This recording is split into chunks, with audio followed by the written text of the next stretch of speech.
Estamos ao vivo. Boa noite a todos e a todas.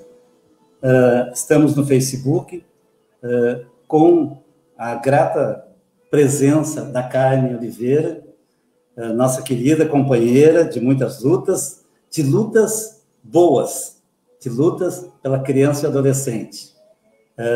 O Tiano está entrando aqui. Eu acho que a nossa internet não estava boa e a dele também não, mas ele já está ao vivo agora. Boa noite. Boa noite. Boa noite.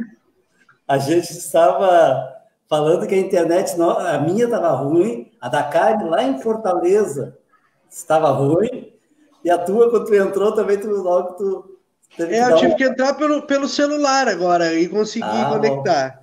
Bom, então tá. Então tá, boa noite a todos e a todas. Já estamos ao vivo, viu, Tiano?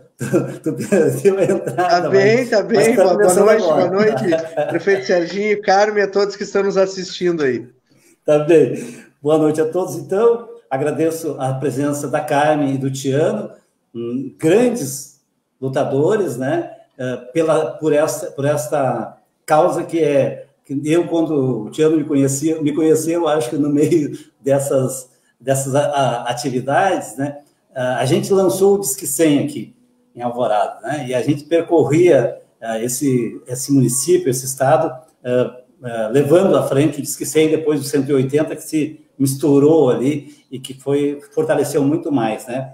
Mas hoje eu quero relembrar, né, o triste golpe de 31 de agosto, que é a data de aniversário do golpe contra uma presidenta impeachmentada sem ter cometido nenhum crime, né? Também nós estamos muito preocupados com 120 mil óbitos no país pela Covid. Aqui em Alvorada são mais de 80 óbitos.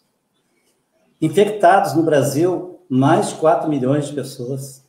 E aqui em Alvorada são centenas de pessoas, que a gente já perdeu os cálculos, mas são muitas centenas de pessoas que já estão contaminadas com o vírus, né? Então, a gente não pode esquecer disso, por isso, lave as mãos, use máscara, não se aglomere, proteja, se protegendo, se você está se protegendo o próximo.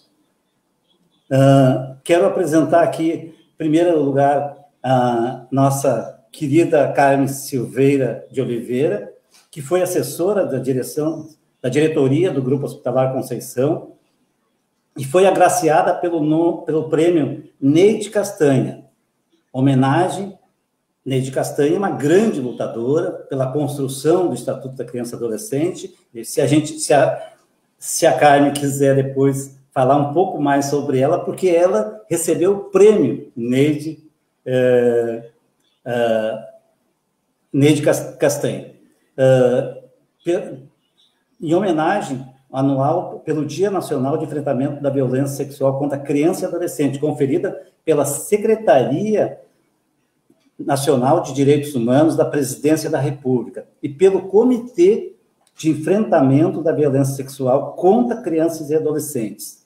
Carmen foi destaque e reconhecida pelo trabalho desenvolvido na própria secretaria, quando foi secretária dos Direitos da Criança e do Adolescente, no período entre 2006 e 2012. Já esteve à frente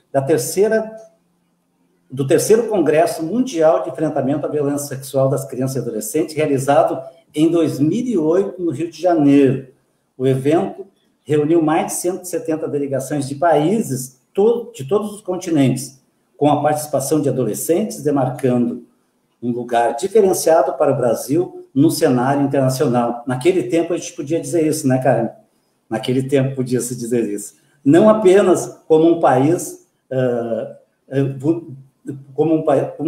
com vulnerabilidade ao tema, mas com políticas públicas de mobilização social em torno da questão. Carmen também se destacou pela iniciativa de criação do Disque 100, Disque Denúncia 100, que nós aqui em Alvorada tivemos o prazer de levar em todos os meus anos de mandato de vereador, essa campanha, né, para todos os lugares aqui de Alvorada e do Estado. Inicialmente dirigido aos casos de violência contra crianças e adolescentes, e hoje também recebe denúncias relacionadas a idosos, homofobia e racismo. O Disque 100 é atualmente o maior canal de denúncias de direitos humanos da América Latina. Em virtude desse trabalho, a superintendente de HC, Sandra Fagundes, nossa ex-secretária de Educação, inclusive de Saúde aqui do Estado do Rio Grande do Sul, solicitou à Carme a criação de um projeto de estruturação do serviço do Grupo Conceição com a temática dos direitos humanos e a assessora atual do GHC desde 2012. Nós também temos aqui a presença de Tiano Caduri, que ele me passou uma simples apresentação, mas eu vou completar aqui, tá, Tiano? Tiano Caduri, ex-presidente do CONDICA, ex-presidente estadual da Juventude do PDT, ex-presidente do PDT de Alvorada e também é nosso pré-candidato a prefeito, vice-prefeito, pré-candidato a vice-prefeito, junto com a Estela Farias nesse mandato.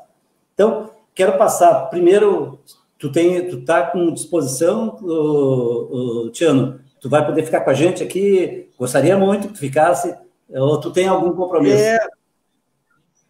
Nós temos uma outra reunião, mas eu combinei que consigo segurar aí em torno de uns 50 minutos aqui. Vou passar a palavra para a Carmen e depois eu passo para ti, pode ser? Então tá. Perfeito. Carmen, perfeito, claro. Por gentileza, nós queremos que tu fale um pouco sobre o Estatuto da Criança, os avanços que nós tivemos e asseguramos a muitos, milhares e milhares de crianças e adolescentes que nós garantimos que não perdesse o seu futuro.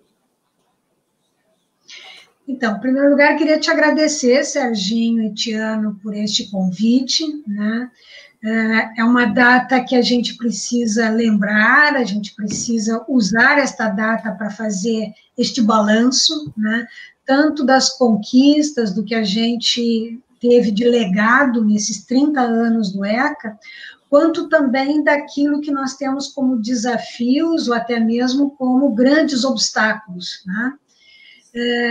Eu queria iniciar, se fosse possível, destacando a própria construção do Estatuto da Criança e do Adolescente, que, enfim, não sei qual a idade daqueles que estão nos assistindo nesse momento, né?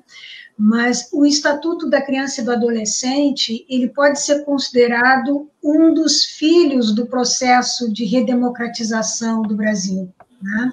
Porque ele surge, né, este marco legal, ele surge justamente quando nós estávamos aqui no Brasil, com todas aquelas discussões do processo constituinte, né? E houve, inclusive, Serginho e Tiano, uma certa convergência histórica, né? Ao mesmo tempo que lá, no final dos anos 80, nós estávamos aqui discutindo o processo constituinte, e o famoso artigo 227, né, que consagra os direitos da criança e do adolescente, no âmbito da ONU estava se discutindo a Convenção sobre os Direitos da Criança, né? E esta Convenção sobre os Direitos da Criança, ela foi aprovada numa grande assembleia da ONU no final de 1989, né?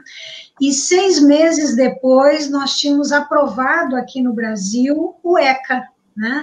Ou seja, nós tivemos um pioneirismo no Brasil, nós fomos o primeiro país a aprovar um marco legal já ajustado aos princípios da Convenção, né?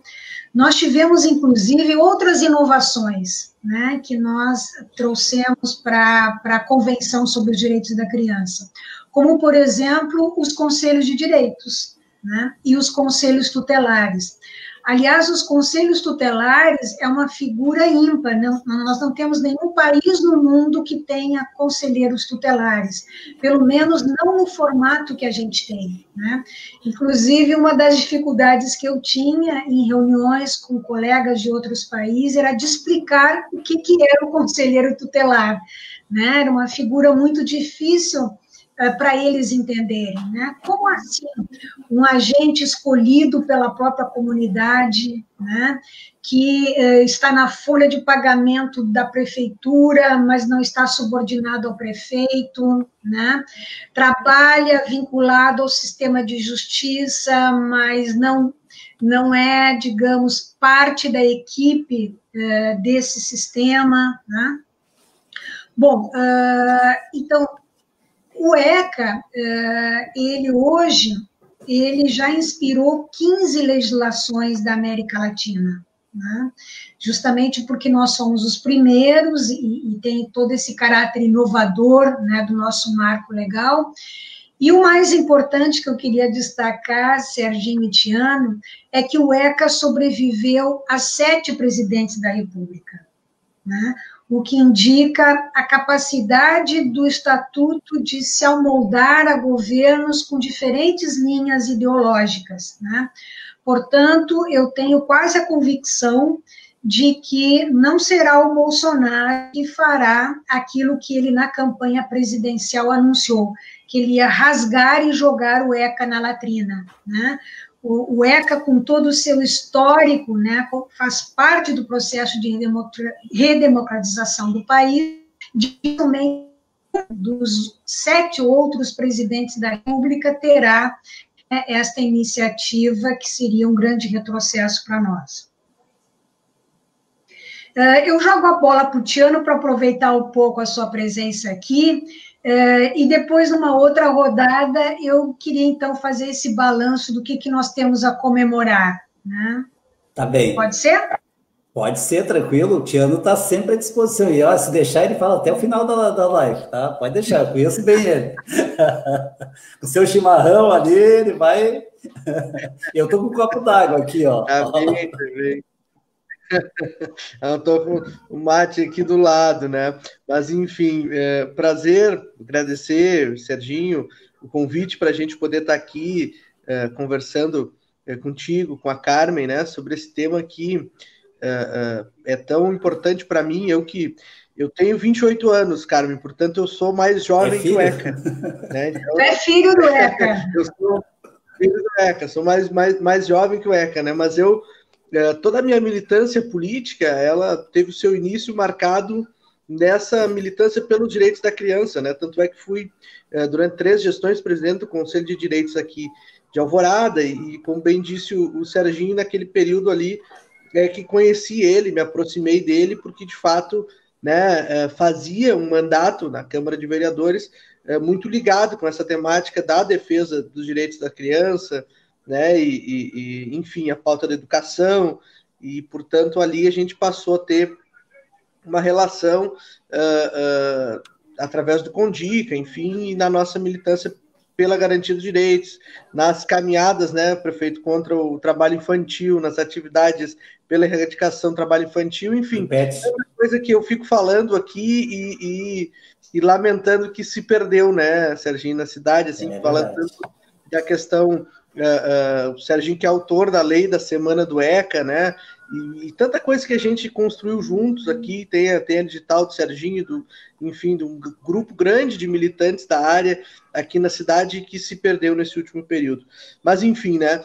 Dizer da alegria de poder estar aqui conversando com vocês. Eu, como disse, tenho todo o início da minha militância política nessa área da garantia dos direitos da criança, numa cidade que tem altos índices de vulnerabilidade social, como é o caso de Alvorada, né, onde a gente sabe que as nossas crianças estão, de fato, mais expostas, né, a terem seus direitos violados, né, uma cidade que recentemente, muito recentemente, e por interesses nada nobres, né, passou a ter o seu segundo colegiado conselho tutelar, mas, enfim, que bom que ao menos isso a gente conseguiu conquistar. Nós temos 210 mil habitantes aqui. Mandar um abraço para minha amiga Marilu Souza, que está aqui nos acompanhando. Estou vendo o comentário dela aqui. Minha grande parceira também, foi nossa presidente Condica. Mas, enfim, dizia que Alvorada, com todas as suas dificuldades, e que a gente sonha, né, Carmen, com que as nossas crianças aqui tenham direito a viver com a dignidade que a gente tem garantida no Estatuto da Criança e Adolescente, né? Eu sempre digo que esta, para mim, sem sombra de dúvidas, é o documento legal, né? O marco mais completo que nós temos na República Federativa do Brasil, do ponto de vista das garantias, né, de dignidade, né, da vida, enfim, para as nossas crianças tá posto ali no ECA, né? Queríamos nós que todas as crianças brasileiras e do mundo pudessem viver nas condições estabelecidas pelo Estatuto da Criança e do Adolescente, né? Lamentavelmente, não é esta a realidade que a gente vive, né? Talvez estejamos ainda distantes da implementação total do Estatuto da Criança e do Adolescente, e eu estou fazendo aqui um recorte muito voltado para a nossa realidade local aqui em Alvorada, né? Mas talvez estejamos, temos muito ainda o que avançar, talvez não, temos muito ainda, né, o que avançar, mas essa sempre foi a luta que nos moveu, foi a luta que moveu o Serginho ao longo dos seus mandatos. Depois eu tive a oportunidade também, por indicação do meu partido, de ser seu secretário municipal, e nós também construímos bastante coisas juntos, sempre com um enfoque muito especial, né, para a área da infância, né, os projetos ligados à educação. Mas, enfim, né, é muito bom a gente poder conversar com quem, assim como nós, acredita que está ali, né, nas crianças, que a gente tem a possibilidade de construção desse futuro, e a gente saber o quanto é possível a gente construir uma realidade diferente da realidade que a gente tem hoje, a partir dessa perspectiva, né, de fortalecimento da rede, né, de fortalecimento do trabalho do Conselho Tutelar, de garantir as condições de trabalho para o Conselho Tutelar conseguir, para os conselheiros conseguirem exercer a sua função, de ter um conselho de direitos, né, ativo, articulado com as entidades, né, que tenha a representação de fato das entidades, que consiga dialogar com a cidade, né, com todos os seus segmentos, né, que consiga fazer conscientização, que consiga trabalhar de fato a questão da promoção dos direitos. Enfim, nós temos aqui uma realidade muito difícil na nossa cidade. Esse pós-pandemia vai nos legar ainda uma realidade mais difícil ainda, né, do ponto de vista financeiro, da situação de vulnerabilidade das nossas famílias, e a gente precisa aí, então, nesses momentos, ter ainda uma atenção maior, né, redobrada, e o Estatuto, ele é um grande amparo, né, para as nossas crianças. O ECA, ele é um documento, e encerro aqui para a gente ouvir a Carmen mais um pouquinho, mas ele é a realidade pela qual nós devemos perseguir, né? As ações do município. Lamentavelmente, nós não temos aqui, não aprovamos o plano decenal, Carmen. Temos uma realidade extremamente difícil aqui, mas eu tenho convicção que a gente precisa seguir na luta, né, superando os desafios. São 30 anos do ECA, eu ainda quero ver o Estatuto plenamente implementado, que a gente consiga, né, garantir a sua implementação plena, né, mas a gente sabe que enfrenta dificuldades. O Serginho lembrou aqui no início da live, hoje é uma data muito triste para a democracia brasileira, a gente tem que fazer essa referência, né, mas eu não tenho dúvida que a Carmen também tem razão, e aqueles que acham que poderão rasgar o ECA não conseguirão, porque se ele sobreviveu, como ela mesmo disse, a 7 governos, é de fato porque o poder de mobilização que a gente tem, que as entidades de defesa de direitos têm, que os militantes da área têm, é muito grande para enfrentar, resistir, sobreviver a esse período duro, essa quadra dura da nossa história, né? Muito bem, Cristiano. Por isso que ele é nosso pré-candidato a vice junto com a Estela, né? Ele não está indo atrás, né, de carona com a Estela, ele está lado a lado com a Estela, porque é super importante ter clareza na política, e essa possibilidade que se tem, né, de escolher, né, do povo escolher os melhores para comandar a cidade, é muito importante.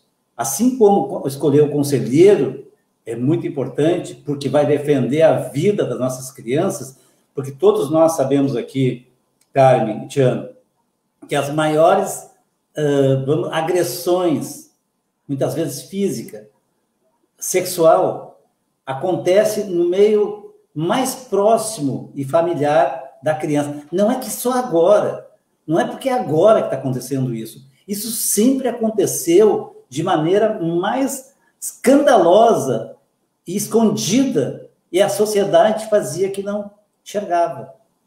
Hoje, com o ECA, isso não pode mais ficar por baixo da cortina, por trás da cortina. Nem dentro de casa, nem na rua e nem em qualquer lugar. A mulher tem direito, o negro tem direito, o LGBT tem direito, A criança e o adolescente têm um direito especial ainda. Por quê? Porque ela tem que ser protegida. Com a mulher, o negro e tal, nós temos que reagir, temos que ser forte. Mas a criança, muitas vezes, é oprimida e não tem voz, porque a família tem o domínio, a comunidade do entorno que convive com ela tem o seu domínio e inibe ela de poder falar as coisas. Então, hoje, o Estatuto da Criança e do Adolescente permite que essa escravidão de violência sexual que as crianças e adolescentes sofriam, hoje está escancarada. Não é porque a sociedade piorou. Isso sempre aconteceu. Só que agora nós temos a vez. Então, e uma das coisas que levou as pessoas a ter essa condição de se manifestar é reconhecer o outro, é reconhecer a criança como criança, o adolescente como adolescente. Uma criança é uma criança. Ela tem que receber cuidados, orientação, e não ser abusada, como muitas vezes acontece. E não é só física, às vezes psicologicamente também. Então, eu queria que tu falasse sobre esses avanços. Quantas pessoas nós, quantos cidadãos hoje já formados, conseguiram se manifestar e denunciar e também se recuperar na sociedade. Que nós sabemos também que o reflexo da violência adulta vai acontecer com as crianças que tiveram uma violência na infância.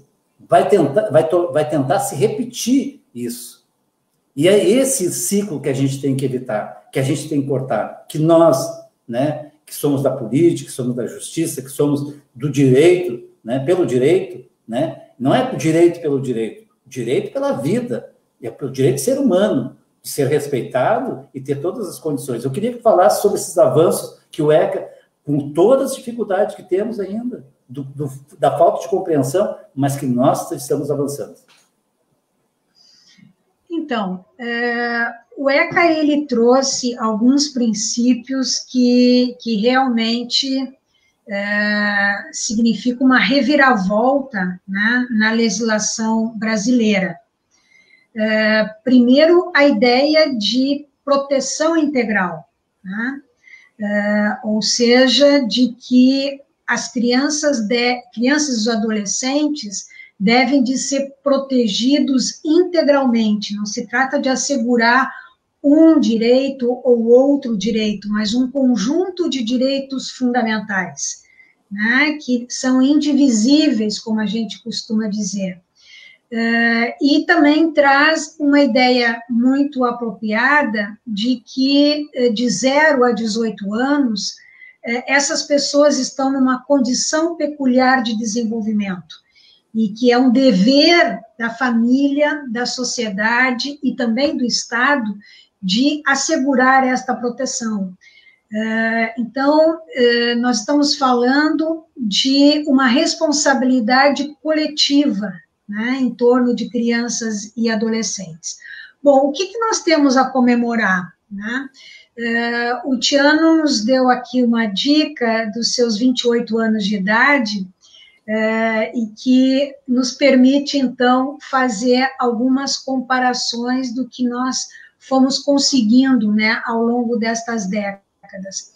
Primeiro, eu destacaria a diminuição da pobreza no Brasil.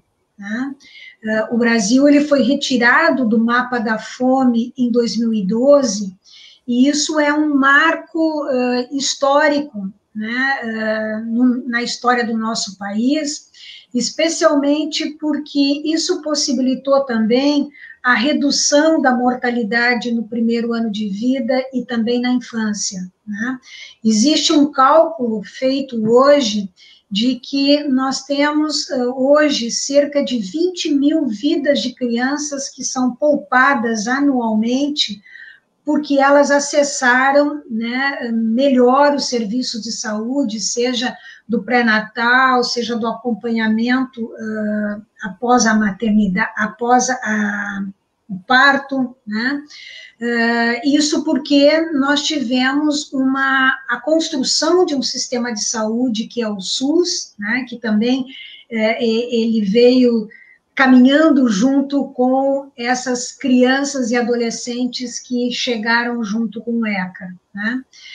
Hoje nós temos uma condição que nós não tínhamos lá há 30 anos atrás, que é praticamente um acesso universalizado na educação básica, né?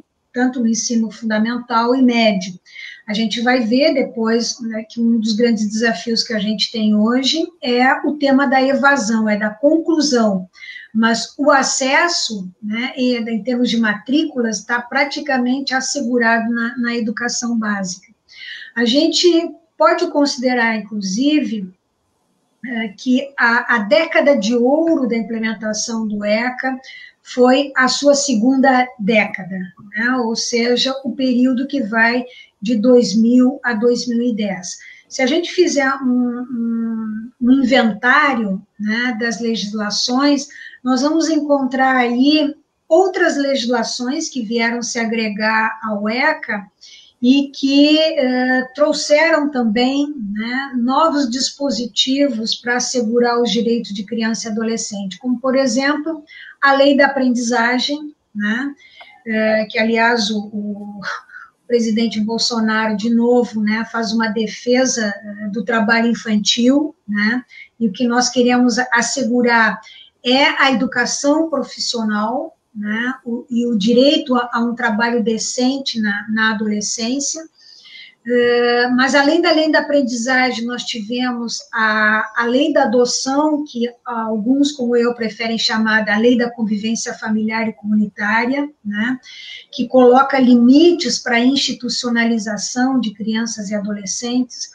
Nós tivemos a construção do SINASE, que é o Sistema Nacional de Atendimento Socioeducativo, que também inverte aquilo que o Código de Menores colocou, né, ou seja, a primazia das medidas que são acompanhadas em meio aberto, como a liberdade assistida, e não a privação de liberdade, e não o rebaixamento da idade penal, né?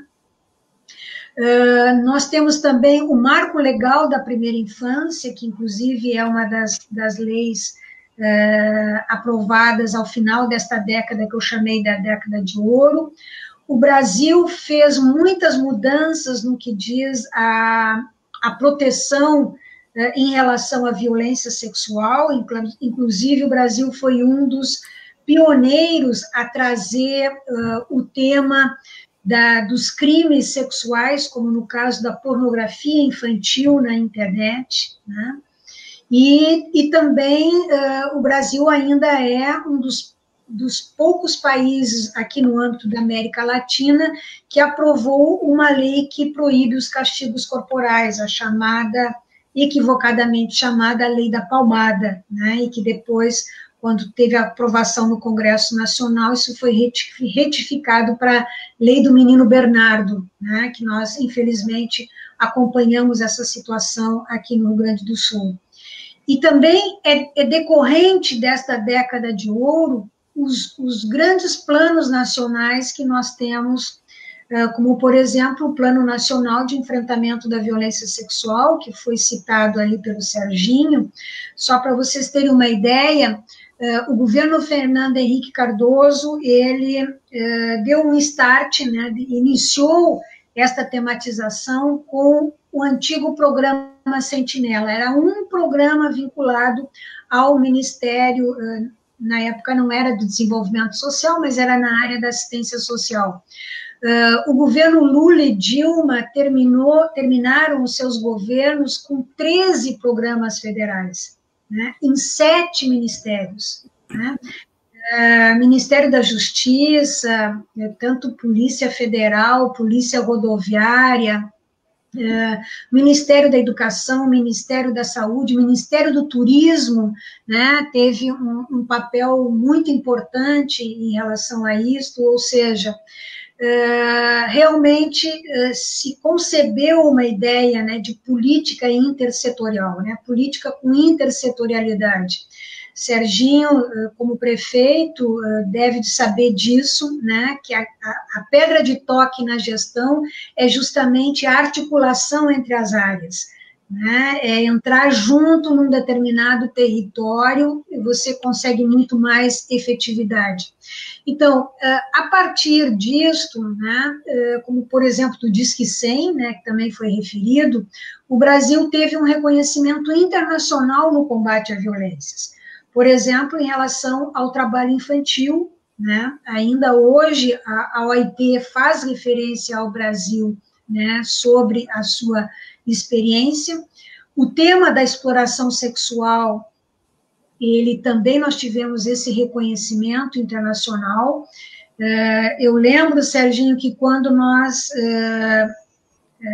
fomos consultar o presidente Lula sobre se era pertinente ou não o Brasil sediar o terceiro Congresso Mundial de Enfrentamento da Exploração Sexual, porque alguns consideravam que isso ia, enfim, colar a imagem do Brasil ao tema da exploração sexual, e isso poderia, enfim, ser uma má imagem, né, veiculada naquele momento em que o Brasil tentava decolar, né, entre os países desenvolvidos. E nós tivemos o aval direto do presidente Lula, né? Ele em nenhum momento vacilou diante dessa proposta, ele disse, nós não temos nada a esconder, muito antes pelo contrário, né? Nós temos um grave problema a resolver e quanto maior visibilidade, maior debate público nós tivermos a respeito, nós temos a ganhar com isso, né? Então, por tudo isso, nós temos muito a comemorar. É claro que tudo isso foi feito ainda enfrentando grandes desafios no Brasil, né? Por exemplo, o Brasil ele tem uma das maiores populações mundiais nesta faixa etária, de 0 a 18 anos, né? No ano passado, se calculava que nós temos 56 milhões de crianças e adolescentes. A maioria dos países no mundo não tem a sua população geral com este total, né? Esta fração significa mais de um quarto da população brasileira, né? É claro que também que nós temos uma tendência à diminuição na época em que o Serginho nasceu, aliás, o Tiano nasceu, nós tínhamos uma população de crianças e adolescentes que era o equivalente a 45% da população geral, era quase a metade, né? E hoje nós temos isso reduzido para 26%. Mas isso nos traz uma vantagem, isso é o que os demógrafos chamam de bônus demográfico, né? Você tem menos crianças e adolescentes, portanto, o cobertor pode ficar um pouco mais fácil de dar cobertura, né, na medida em que agora, com menos crianças e adolescentes, você pode pensar mais na qualidade dos programas sociais, né? Mas, além desta população grande, né, de crianças e adolescentes, nós temos um outro grande desafio, que é o fato do Brasil ser o segundo país mais desigual do mundo, né? E esta desigualdade social que nós temos, ela está associada a questões estruturais como o racismo, a desigualdade de gênero, as desigualdades regionais, né, como nós temos aqui, eu estou agora nesse momento aqui no Nordeste, né, as desigualdades que temos no Nordeste, de Sul, Sudeste, ou seja, uma grande preocupação porque os piores indicadores que nós temos no que diz respeito a direito de criança e adolescente estão nas regiões que mais população concentra de crianças e adolescentes, ou seja, no Norte e no Nordeste, né?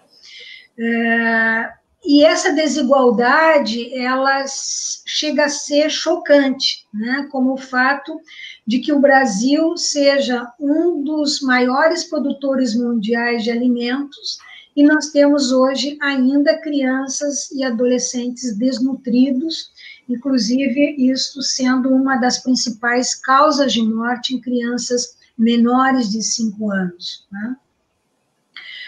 Vocês referiram há pouco a questão da pandemia, né? A gente já viu, está vendo, de que a pandemia vai agravar as desigualdades, ela está justamente, as taxas de mortalidades mais altas estão entre os mais pobres, né? Entre aqueles que têm mais dificuldade de acesso aos serviços de saúde, mais dificuldades para retornar ao mercado de trabalho, né? E é incrível da gente imaginar que é justamente neste período, né, de quase de luto nacional, de endividamento, né, de crise recessiva, que o patrimônio dos bilionários brasileiros aumentou, né, durante a pandemia. Então, o enfrentamento dessas desigualdades, ele é um grande desafio, né? E eu, enfim, concluiria agora também esta minha participação nesta parte do debate, falando de um terceiro desafio que nós temos, que é enfrentar as consequências desta agenda neoliberal, né? Nós nem ainda conseguimos mensurar, né, o que significado vai ter, por exemplo, a aprovação da chamada PEC da morte, né, que prevê o congelamento por 20 anos dos recursos destinados aos programas sociais, né? Ou seja, o que nós estamos antevendo com esta agenda neoliberal, né, que prevê esse estado mínimo para a maioria da população e um estado máximo, né, benevolente para as elites, nós estamos prevendo que essas políticas de ajuste social tornarão a população mais empobrecida e menos protegida, né? Ou seja, a imagem que eu gosto de colocar nos debates é a de um ECA gotejado, né? Um ECA conta-gotas para milhões de crianças e adolescentes que serão deixados para trás, infelizmente, se nós levarmos a cabo esta agenda neoliberal. Uma agenda neoliberal que também se faz acompanhar de uma mentalidade segregadora muito preocupante, né? Quando este governo defende redução da maioridade penal, a defesa dos castigos corporais sendo feita pelo próprio ministro da Educação. Vocês conseguem imaginar o absurdo que isto é? A diminuição da idade no trabalho infantil, né? A proposta da Damares para abstinência sexual para adolescentes, porque ela se recusa, né, a ver o valor da educação sexual, né? A escola sem partido, enfim, né, esta mentalidade segregadora que atrasa, né, todas as nossas conquistas e nos faz pensar numa agenda do século XIX em pleno século XXI. Né? Por isso a importância da gente pensar a cidade, né? E aí eu já jogo a bola para o Tiano, né? Como pensar uma cidade protetiva para crianças e adolescentes, uma cidade amigável para as novas gerações? Muito bem. Então, o Tiano, ó, já foi direto da Carmen para ti, Tiano. Agora Porque o Tiano, olha só, o Tiano me parece que não será aquele candidato que vai tirar fotografia com as crianças, né, para se dizer um candidato amigo de crianças em campanha eleitoral. Né? Pelo que eu estou vendo, vocês estão reconhecendo isso, o Tiano já é amigo das crianças e dos adolescentes há muito tempo.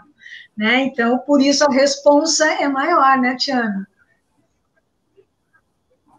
É verdade, é verdade. Mas é isso, né, Carmen? O grande desafio, né, é a gente tornar para a nossa cidade ela uma cidade de fato amiga das crianças, né? Uma cidade onde as crianças estejam com seus direitos protegidos, onde elas tenham garantido seu direito ao acesso à educação, ao esporte, né, ao lazer, cultura, né, ao atendimento médico. Uma cidade que garanta isso para suas crianças, ela não tem como ser uma cidade ruim para ninguém. Ela é uma cidade boa para todo mundo. Né? Então, assim, esse é o grande desafio E o projeto que nós estamos construindo aqui, ele é um projeto que tem a educação como centro, né? Nós não acreditamos que seja possível reconstruir aqui a nossa cidade, devolver dignidade para a nossa gente, sem que esse projeto esteja centrado, de fato, na educação, né? A educação, para além daquele processo formal de ensino-aprendizagem, né? Que é importante, que a gente aqui tem uma tarefa muito grande, né, de também fazer cumprir o Plano Municipal de Educação, né, prefeito Serginho, que nós aprovamos lá ainda no seu governo e que hoje tem as suas metas desprezadas, mas devolver a democracia para as escolas, né, hoje aqui os diretores passaram a ser indicados pelo atual prefeito e ele troca diretor em meio à pandemia, né, demonstrando claramente que os diretores são nomeados conforme os interesses políticos, como dizia o doutor Brizola. Então, de fato, a gente tem uma caminhada muito grande para construir, mas nós acreditamos que a educação ela é o centro desse projeto, né? E a partir daí, como eu dizia, para além do processo, né, de valorização dos professores, da volta da gestão democrática, da democracia para as escolas, né, é colocar a educação, especialmente as escolas, como equipamentos públicos, né, para acolher essas crianças, né, para que essas escolas, nós estamos sonhando aqui, né, Carmen, a gente, para sonhar, a gente brinca, né, não paga imposto. Não paga imposto. Nós estamos querendo, a gente sabe que a dificuldade financeira, Alvorada tem uma realidade. Não espalha isso, daqui a pouco o Bolsonaro vai querer corroborar. Se o Guedes escuta, nós já vamos começar a pagar, é verdade. Vai tributar. Mas assim, né, nós temos aqui uma realidade orçamentária financeira muito grave, Alvorada, eu sempre digo que ela, do ponto de vista orçamentário, é uma cidade quase que inviável, né, mas a gente está sonhando em construir aqui alternativas, né, para que, através da educação, a gente possa acolher essas crianças, a gente possa acolher as famílias, inclusive, né, em projetos de economia solidária, geração de renda, para esse período que nós vamos ter pela frente, né? Mas como a Carmen dizia, né, como é que a gente faz para tornar a cidade amiga da criança, né? Nós temos um grande déficit aqui na questão da educação infantil, portanto, nós precisamos trabalhar muito, perseguir a ampliação de vagas, né? A escola de tempo integral, que para nós do PDT é uma bandeira, né, histórica, né, Brizola, Darcy, né, e eu sempre tenho dito para a Estela aqui, né, Serginho, eu digo, eu sempre fiz a crítica aos meus companheiros de partido que o Brizola só é lembrado no período eleitoral, né? E no discurso todo mundo homenageia o Brizola, mas quando chega no governo não fazem uma escola de tempo integral. Eu digo, agora nós temos que fazer, temos que assumir esse compromisso com a cidade, porque senão eu fico mal no meu discurso, né? Mas enfim, que a gente sabe que não é uma tarefa fácil, mas que a gente possa perseguir isso. Nós queremos assumir o compromisso com a cidade de fazer ao menos uma em 4 anos, e, enfim, poder progressivamente implantar o tempo integral. Mas é isso, assim, né? Perseguir uma cidade que garanta, especialmente alternativas na área da cultura, do esporte, do lazer, para a nossa juventude, para os nossos adolescentes. Nós temos o Céu das Artes lá fechado, sendo depedrado. O Serginho captou recursos, fez projeto, construiu, deixou 90% da obra pronta, e agora nós estamos vendo lá ele sendo destruído aos poucos, fechado durante 4 anos. Precisamos colocar em funcionamento. Tem o Centro de Juventude que está em construção, né? Então, são equipamentos públicos que precisam estar à disposição para a gente garantir isso, né? Que os nossos adolescentes, nossas crianças tenham acesso à educação de qualidade, cultura, né, esporte, lazer, para que a gente possa dar dignidade para as nossas crianças, para os nossos adolescentes aqui, trabalhar na questão da conscientização, né, a promoção dos direitos é muito importante. A semana do ECA, que é de autoria do Serginho, a lei, né, nós quando estivemos no Condica, Carmen, nós fazíamos todo o ano, no mês de julho, nós íamos para dentro das escolas, nós trabalhávamos com as crianças, chegamos a fazer o ECA cartilha em quadrinhos para as crianças compreenderem, né, o estatuto, para as crianças trabalharem também a questão de direitos, deveres, respeitar o colega, né, mas para compreender a política de proteção aos seus direitos. trabalhando na interface com o Conselho Tutelar. Isso tudo precisa ser resgatado. Nós temos uma tarefa muito grande pela frente, mas o sonho que nós estamos construindo é o sonho de nós termos uma cidade que, de fato, seja amiga das crianças, porque uma cidade que acolha suas crianças, que garanta o direito das suas crianças, ela não pode ser uma cidade ruim para ninguém, né? Então, esse é o sonho que nós estamos construindo aqui, junto com o nosso povo, e que, eu não tenho dúvida, é o melhor projeto que nós temos para a nossa cidade. Bem, eu gostaria também de comentar um pouco, Tiago, tu levantaste várias questões que antes de nós estarmos no governo, mas tu já era parceiro dessas atividades, e no governo também, né? Foi um grande parceiro, e com a clareza que tu tem. É como a Carmen disse, tu não estará simplesmente pedindo voto, sentando com uma criança hoje, como é tradicional de muitos políticos, né? Nós somos do outro grupo, né? Mas eu queria lembrar também que o que nós fizemos na nossa gestão, Tiago, nós captamos recurso aqui, Carmen, para 14 EMEIs. Eu consegui fazer 2. 12 EMEIs, 14 milhões foram perdidos pelo atual governo. Não se importaram com as crianças. Nós tínhamos um programa aqui, Carmen, da criança e até o adulto, que era assim, a criança do 9º ano, a criança que está no 9º ano, acho que a Carmen está congelada. Está me ouvindo, Carmen? Eu acho que sim, acho que ela congelou. Né? Mas vamos tocando aqui, acho que ela resolve, caiu, inclusive, mas ela volta em seguida agora. Aconteceu isso no início da live, agora possivelmente a internet lá em Fortaleza tá oscilando, está lá do outro lado do país. Não é um problema nosso aqui. Não. Olha, já está voltando aqui. Ainda não voltou, tá ainda... Mas eu estou tentando esperá-la, porque era importante ela ouvir, até para poder comentar em cima, né? Ela está voltando, tá? Mas é importante a gente recuperar, né, Tiago, sobre... Eu vou fazer uma leitura, enquanto a Carmen não entra, de algumas mensagens, porque são muito grandes, daí não dá para colocar aqui na tela. O Chaves School, quais são as perspectivas de futuro de uma sociedade se não cuidar das crianças? A Carmen Oliveira lutou muito para dignificar as relações do Estado com as crianças e com adolescentes. Uma sensibilidade que encontrei no professor Serginho, que a Alvorada precisa e merece. Se a Carmen estiver me ouvindo, caiu de novo a Carmen, mas ela deve voltar em seguida. Depois a Ana Maria aqui, também fala sobre o tema abordado, importante defesa das crianças e adolescentes. Nós, professores, quando nos deparamos com situações, ficamos sem saber o que fazer, nos sentimos desamparados. Parabéns, professor Serginho, pela temática. A Tati também faz uma fala aqui sobre Tiano Caduri, apesar de novo, experiente e visão de mundo muito significante. Tive o prazer de trabalhar contigo, com esse guri. Ótima abordagem. É um elogio esse guri, viu Tiano? E aqui o Ramiro bota mais uma referência nacional, e é verdade.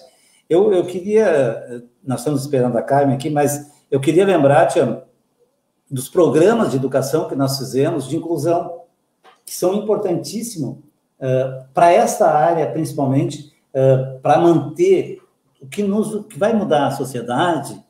Talvez a educação não mude a sociedade, mas ela muda as pessoas, e as pessoas é que vão mudar a sociedade. Isso é uma afirmação do Paulo Freire, né, que a gente persegue sempre, né?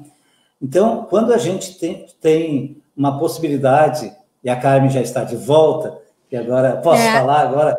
Agora foi com o celular mesmo, vamos embora. O Tiago deu uma sugestão no início, viu? Mas ótimo. Mas eu queria... Eu estou no celular aqui, estou firme. Eu estava fazendo uma fala aqui para te esperar, tá, Carmen? Para te ouvir um pouco. Também, assim, como eu fui os dois lados, legislador e também executivo, então é importante a mudança de postura quando tu é legislador e quando tu é executivo. A mudança no sentido positivo, de não só ficar cobrando, mas de executar. Aqui na educação, cara, nós fizemos um projeto, como eu te disse, nós construímos 2 EMEIs e inauguramos uma escola, mais uma escola infantil e uma escola nova de ensino fundamental, e trouxemos para cá, sabe o que, Carmen? Instituto Federal, que hoje já é uma universidade. Depois de 5 anos, que no início da gestão ele se acomodou nas instalações do município, no Florestan Fernandes, que hoje disseram, viu, Tiano, que nós fechamos o Florestan Fernandes. Nós abrimos, porque quando a gente assumiu era uma academia, eles tinham transformado uma academia de ginástica para a comunidade, nós transformamos uma escola de EJA.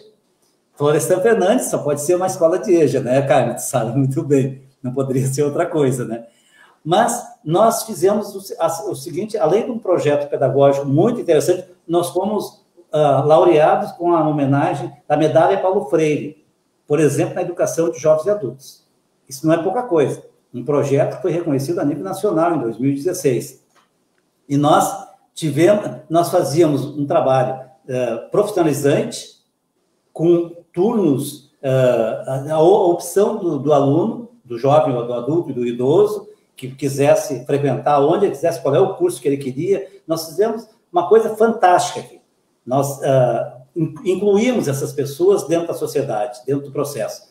Aí ainda, cara, nós pagávamos para quem estava na EJA uma bolsa permanência, para os alunos não desistirem, porque é mais caro o aluno que se inscreve e desiste do que aquele que, se permanecer até o final, ele vai contribuir para diminuir a questão de abandono da escola. Então, nós tínhamos uma bolsa para o aluno da EJA, que no início do nosso governo eram 300 alunos, 300 matrículas, passou para 1.200 matrículas no último ano de gestão. Isso nos jovens e adultos. Mas também a nossa política não era só para jovens e adultos. Nós também fizemos essa política para o 9º ano. Política de a bolsa permanência. O aluno tinha que permanecer estudando e no final do ano, em média, dava um salário mínimo e ele recebia no final do ano. O aluno do curso fundamental era no final do ano e da EJA era semestral. Então, e além disso tudo, além de outras, Vale Livro, na Feira do Livro que a gente fazia aqui em Alvorada, a gente dava vale para os alunos comprar o seu livro que ele quisesse. Não era só os alunos, depois a gente passou para os professores e funcionários também. Tinha um vale, tu ia lá, comprava o livro que tu queria na nossa Feira do Livro. E assim, com a nossa... Oi. Se me permite, Carmen, quero só fazer uma... Essa iniciativa foi sensacional, assim, porque a gente sempre acompanhou as nossas escolas visitando a Feira do Livro, né, assim, organizadas, né, as escolas todas para ir com as suas turminhas visitar a feira. Mas quantos desses alunos tinham condições de comprar livros na feira? Muito poucos, para não dizer nenhum, quase nenhum, né? E a partir dessa iniciativa, eles passaram a poder ir à feira e escolher lá os seus livros, e aí tinha todo um trabalho da gestão da secretaria, né, para adequar por faixa etária, diminuir os valores também, né, para eles, para ter valores mais acessíveis, para eles poderem comprar muitas vezes mais de um. Então, essa iniciativa, assim, eu só interrompi aqui a fala do Serginho para te dizer que, para a realidade da nossa cidade, ela foi algo assim sensacional. Tu vê aquelas crianças indo para a feira aí no 2º ano, quando elas já estavam acostumadas, já ir escolhendo o seu livro. Olha, tia, muito bacana mesmo, uma das iniciativas mais bonitas que a gente teve aqui nesse último período. É verdade. Fala, Carmen. Não, eu só queria dizer de que isso vem muito ao encontro de uma discussão que o Unicef está fazendo sobre o que eles chamam de pobreza multidimensional, né? O que eles estão chamando a atenção? De que a pobreza não é apenas monetária, né? Não é da ordem material. A renda é importante, sem sombra de dúvidas, mas ela por si só não elimina o ciclo de reprodução da pobreza, né? Então, por exemplo, você pode dar acesso à escola, né, mas o direito de aprender ainda não está garantido, né? Isso é o que o Unicef chama de inclusão excludente, ou seja, você dá acesso, na verdade, a uma escola precária que dá informações precarizadas para um trabalho futuramente precarizado, ou seja, você faz a manutenção do ciclo de pobreza. Então, quando vocês falam na qualidade da escola, né? De poder valorizar o trabalho do professor, dar condições de infraestrutura para aquela escola funcionar bem. Quer dizer, tudo isso é pensar realmente o direito à educação como mais importante do que o direito à matrícula, né? É bem mais amplo. É a garantia do acesso, permanência com construção do conhecimento. Exatamente. Olha o absurdo que é hoje, né? Você pensar uma geração que se diz nem, né? Aliás, agora é nem, né? Nem estuda, nem trabalha, nem procura emprego, né? Aí os próprios jovens, Tiano, já disseram que eles são a geração sem, né? Geração sem escola, sem cultura, sem lazer, sem esporte, né? E aí é claro que a adolescência, a juventude acaba se constituindo muitas vezes num problema, né? Pelo tema da evasão escolar, pelo uso de drogas, até mesmo pelo ato infracional, né? Mas tudo isso é exatamente porque não se protegeu, não se promoveram, né, os direitos fundamentais na época certa. E eu insisto, Tiano, te dando quase que esta demanda, né, de que é preciso pensar políticas específicas para a adolescência. Né? Via de regra, é muito comum até mesmo assim os políticos terem mais sensibilidade para os temas da infância e com isso também agregar melhor a opinião pública, né, em torno do tema. Só que nós temos hoje uma adolescência que ela se tornou quase que um ideal social, todo mundo quer ser adolescente, mas eles estão completamente desassistidos, né? O tema da evasão escolar ele incide prioritariamente entre 15 a 17 anos, né? Que é de alta vulnerabilidade, um adolescente fora da escola nesse momento. Então, que políticas sociais, que programas, né, vocês vão reativar, né, do que foi perdido pela atual gestão, mas que vocês vão continuar inventando, né? Porque certamente vocês devem estar pensando também não só em retomada, mas em alavancar outros projetos, especialmente com a participação da gurizada, né? Muito bem. Eu só queria completar, além disso, Carmen, além de nós fazermos esse trabalho todo, como o Tiano falou, nós também fizemos um festival de canto na praça. Todas as escolas trouxeram os representantes para fazer um grande festival dos alunos da rede municipal. Também nós fizemos, na nossa gestão, um congresso da criança e adolescente, que culminou com aquela peça que tu conhece, Adolescer.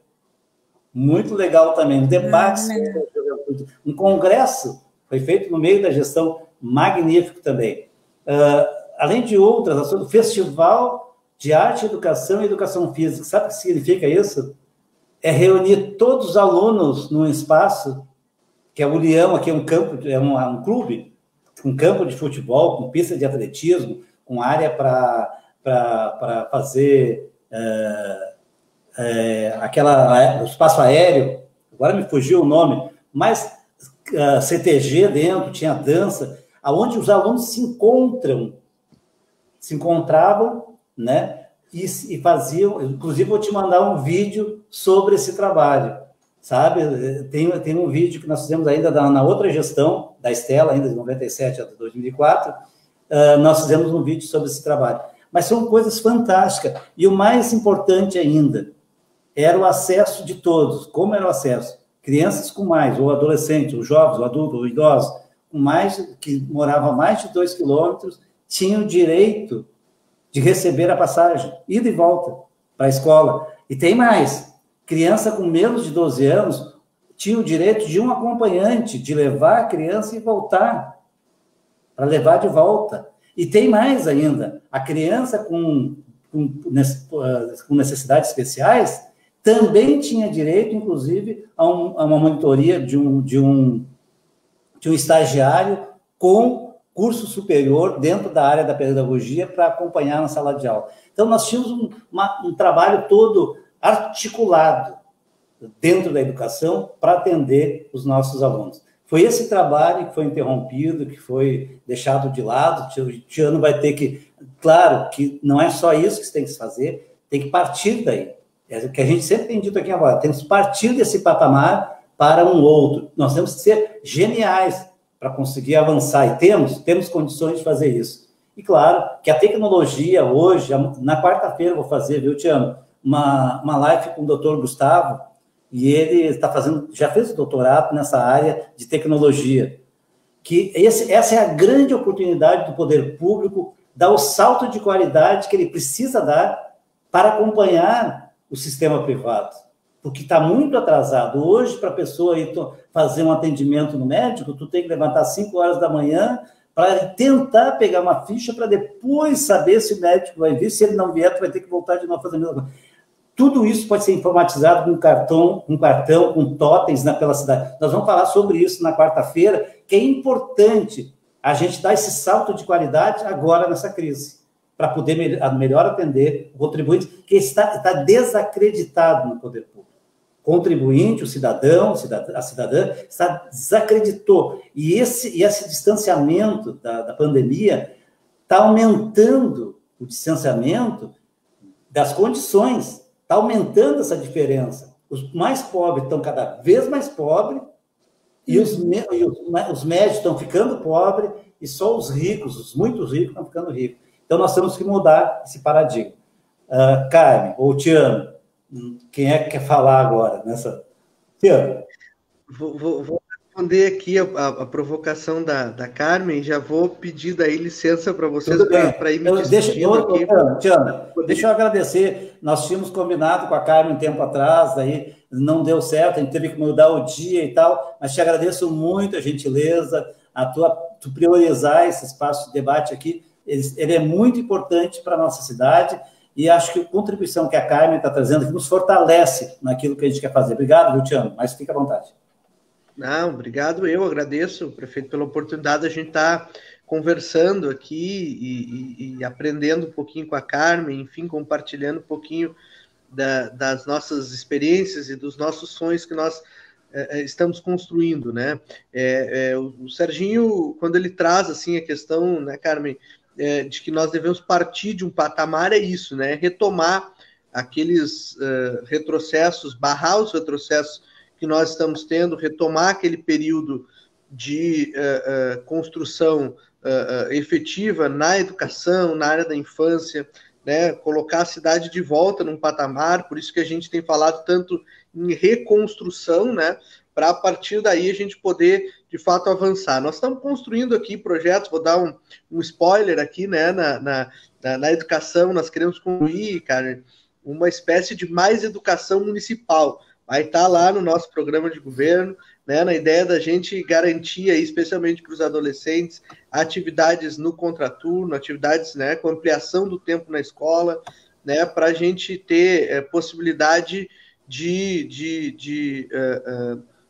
enfim, oferecer alternativas para a nossa juventude, para os nossos adolescentes, né, na área do esporte, na área do lazer, na área também da formação, né, que a gente possa construir na área da cultura, né, projetos na área da tecnologia, né, nós temos que, eu tenho brincado aqui, usado a analogia com futebol, nós temos que fazer peneiras, né, nós temos que fazer peneira, assim, como é que os clubes se organizam? Eles reúnem lá a gurizada e de 100, 200, 1.000, 2.000 crianças, eles tiram 1, 2, 3, que em seguida estão aí jogando futebol e estão virando craques. Nós temos exemplos aqui, inclusive na nossa cidade. Nós temos que fazer isso, né, com a nossa juventude na área da cultura, na área da música, na área do teatro, né, na área da tecnologia, trazer os adolescentes e oferecer perspectivas alternativas, incubar projetos tecnológicos, incentivar os nossos adolescentes a buscar essas alternativas, enfim, a desenvolver projetos na área tecnológica. Portanto, de fato, nós estamos sonhando muito aqui, mas com a consciência de que são sonhos plenamente possíveis da gente colocar em prática e colocar a cidade num outro patamar, justamente através da construção com essa nova geração, possibilitando um futuro diferente, mudando a rota, né, da história que a gente está construindo daqui para frente. Mas agradecer muito a possibilidade de estar aqui, prefeito Serginho, Carmen, conversando com vocês, agradecer tanta gente boa, tanta gente querida que nos acompanhou aqui nos comentários. É uma pena, de fato, eu ter que sair, mas eu preciso só fazer uma fala lá no outro encontro que está acontecendo, mas agradecer, de fato, de coração aqui a oportunidade de participar, prefeito, e vamos seguir aqui construindo e sonhando junto essa cidade alvorada, amiga das crianças. Obrigado, Tiano. Eu também vou lá para aquela reunião daqui a pouco, quando terminar aqui. Eu não tenho muita pressa, tá? Mas eu vou terminar aqui com a Carmen. Fica tranquilo e toca com a Carmen, que eu acho que é uma oportunidade única aí da nossa cidade ouvir e a gente ir formando consciências, né? Contaminando, conquistando mentes e corações para essa nossa causa, que é a causa de reconstruir e transformar a história da nossa cidade. Tiano, claro. Eu fico aqui na tua torcida e também da Estela, né? E não só na torcida, conte comigo, sou uma obreira junto. Obrigado, querida. Grande beijo aí, viu? Obrigadão, obrigado. Fica à vontade, tá, Tiano? Bom, muito boa a fala do Tiano, nos dá um olhar de como será o nosso próximo governo se o soberano quiser, né? Soberano é o povo.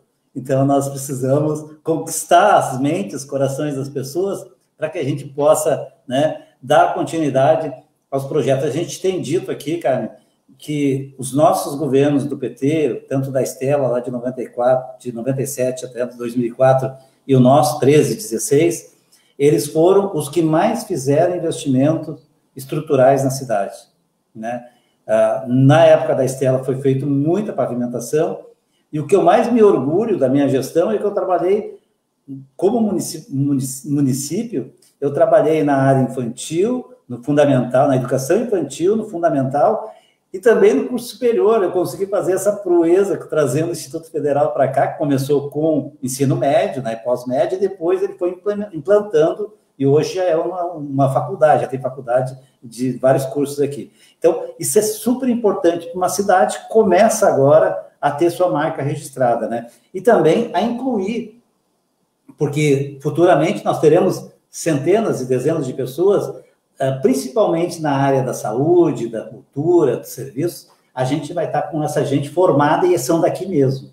Isso é importante para a cidade que não tem essa identidade ainda.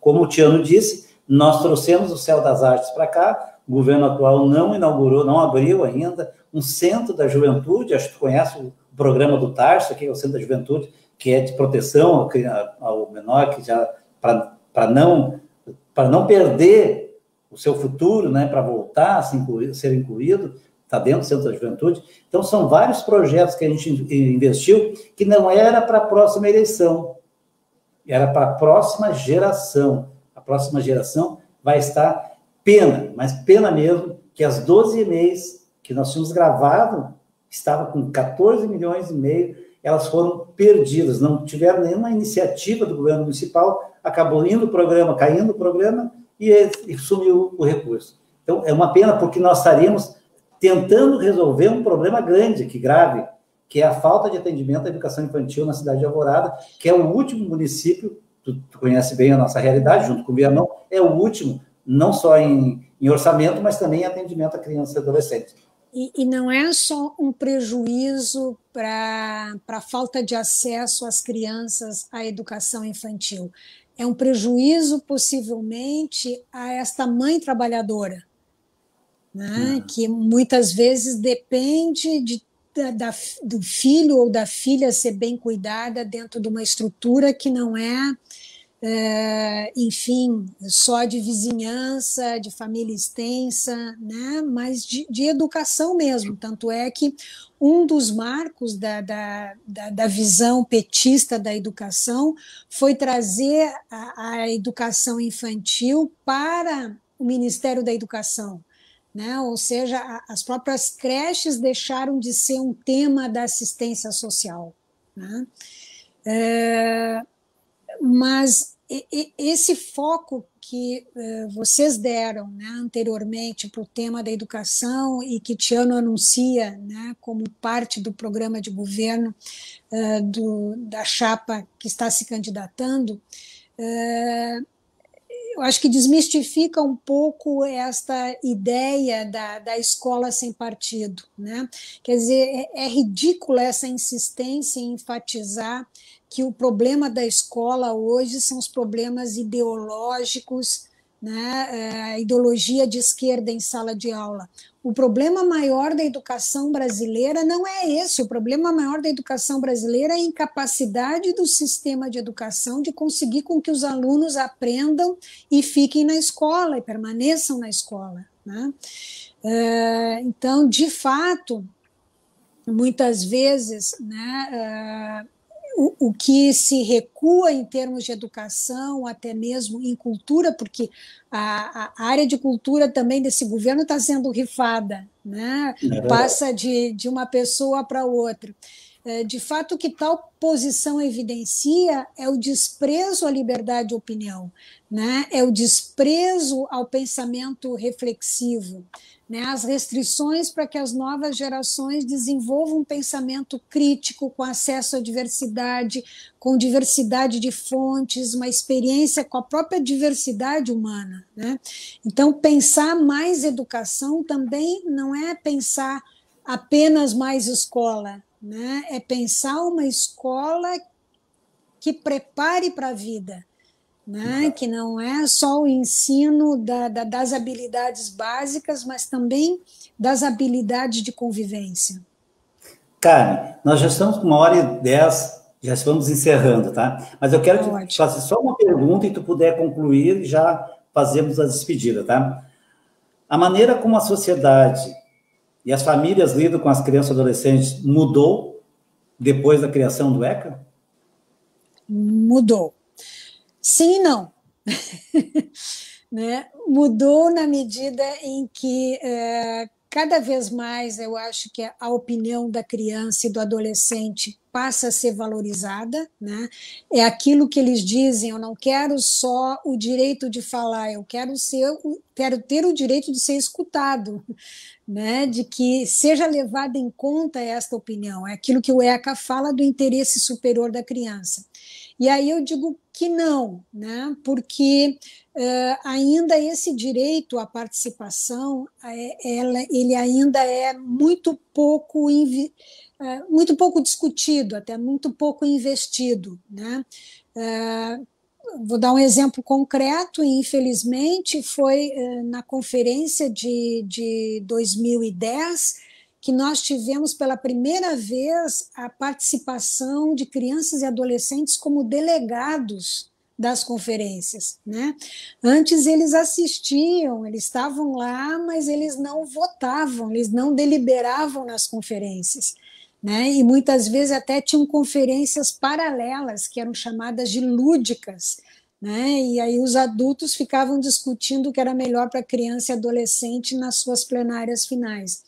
Então, eu acho que temos muito a comemorar, mas temos muito ainda a ser feito, né? Por isso que eu acho que é importante que todos estejam trazendo os 30 anos do ECA como uma repactuação, né? Um novo momento para a gente dizer: é isso mesmo que a gente quer, né? É uma criança e adolescente protegido na sua integralidade. Muito obrigado, Carmen. Eu que agradeço, Serginho.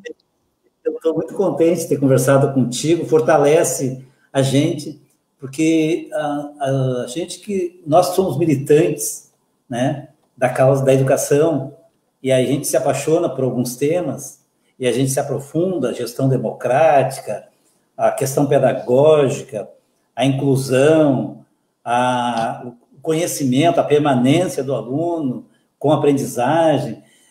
É muito grande esse espaço para a gente lutar.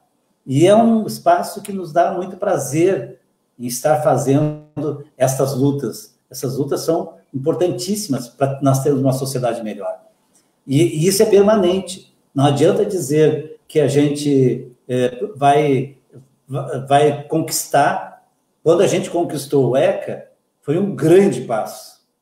Mas a gente sabia que teríamos que dar muitos outros grandes passos para chegar ao que a gente quer. 30 anos depois, nós queremos mais do ECA. Nós queremos mais investimento, mais que a sociedade seja mais justa.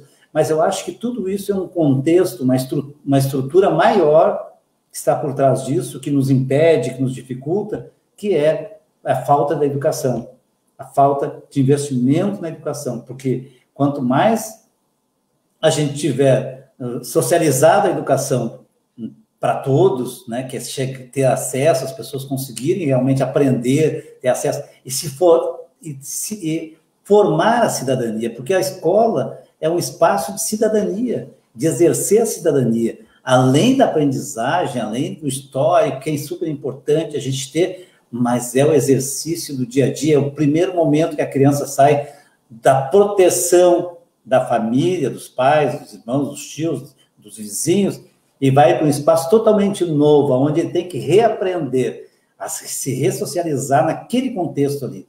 Ali é um contexto diferente da casa dele, com certeza. E ali ele está construindo aquilo que é mais importante, que é a sua cidadania.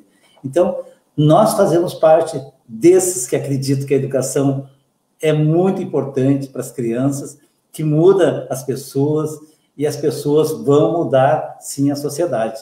Eu acho que uma sociedade que não reconhece os seus filhos é uma sociedade que precisa, que está doente. Ela não está bem. E eu acho que hoje nós temos um governo nacional que está doente. Nós está na enfermaria. Ele está alucinando. Ele está falando muitas coisas que, de sã consciência, um governo não falaria. E é o melhor conceito que eu encontro hoje para o governo federal, para o Bolsonaro, é esse. Está alucinando. É um governo que não caiu na realidade de defender o ser humano, a humanidade.